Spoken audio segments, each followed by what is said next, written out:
আমাদের ব্লক সভাপতি মহাশয় লিখছেন থ্রু এআরও ভাতার তার মাধ্যমে মানে আমরা এআরওকে যেহেতু দেবো, আমরা তো দিল্লি যেতে পারছি না স্বল্প সময়ের মধ্যে, বা আমাদের দল তো দিল্লিতে কথা বলছে, এটা ভাতারের নাগরিকদের স্বার্থে আমরা এটা এআরওকে জমা দেবো।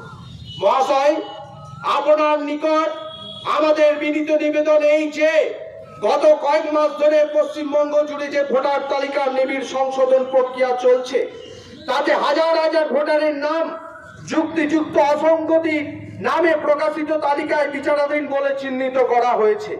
পরবর্তী সময়ে মহামান্য সর্বোচ্চ আদালতে তৃণমূল কংগ্রেস দলের পক্ষ থেকে করা মামলার ভিত্তিতে এবং সম্মানীয় মুখ্যমন্ত্রী শ্রীমতী মমতা বন্দ্যোপাধ্যায়ের সুপ্রিম কোর্টের সওয়ালের ভিত্তিতে আদালত যে নির্দেশে এগুলি বিচার বিভাগীয় আধিকারিকদের দ্বারা নিষ্পত্তিকরণের সিদ্ধান্ত গ্রহণ করেছিল এবং নিষ্পত্তিকরণের পর ধাপে ধাপে যে অতিরিক্ত তালিকা প্রকাশ হচ্ছে তা দেখে আমরা অত্যন্ত স্তম্ভিত এবং হতাশ।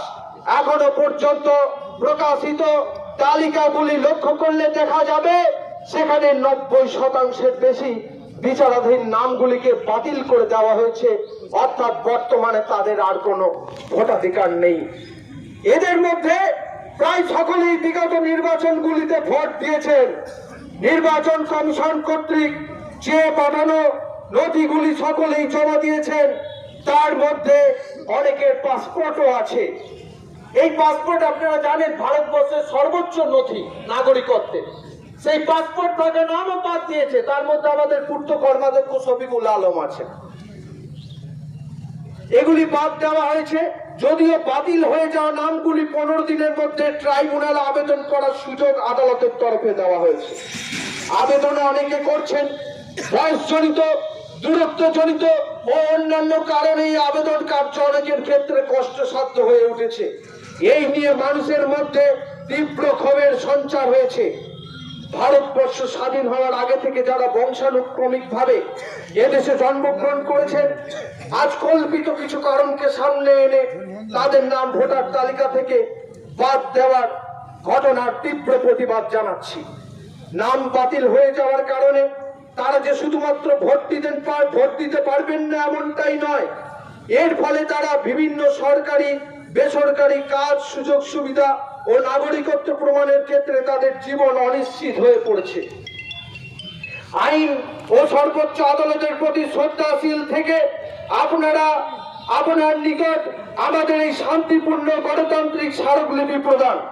আশা করি আজকের আন্দোলনের গুরুত্ব, দাবি ও যথার্থতা বিবেচনা করে ট্রাইব্যুনালের আবেদন গ্রহণ করার স্থানীয় এআরও অফিসে এই আবেদন জমা নেওয়ার ব্যবস্থা করে বাধিত করিবেন। এছাড়াও বাতিল হয়ে যাওয়া ভোটারদের ভোটাধিকার যে কোনো মূল্যে ফিরিয়ে দিয়ে ভাতারের গণতন্ত্র প্রেমী, ধর্ম নিরপেক্ষ ও শান্তিকামী মানুষদের নাগরিক অধিকার প্রতিষ্ঠা করবেন। নির্বাচন কমিশনের প্রতি মানুষের আস্থা পুনঃপ্রতিষ্ঠা করবেন, এই প্রার্থনা জানাই। ধন্যবাদ আনতে শ্রী বাসুদেব জর্জ, সভাপতি ভাটার ব্লক তৃণমূল কংগ্রেস কমিটি। এই চিঠি আপনাদের পছন্দ? এই চিঠি আপনাদের পছন্দ? ভাটারের নাগরিকের পক্ষ থেকে এই চিঠি ব্লক তৃণমূল কংগ্রেস দিচ্ছে। আমি সংবাদ মাধ্যমের বন্ধুদের কাছে আমরা জমা দেওয়া রিসিভ কপি প্রতিলিপি তাদের কাছে পৌঁছে দেব।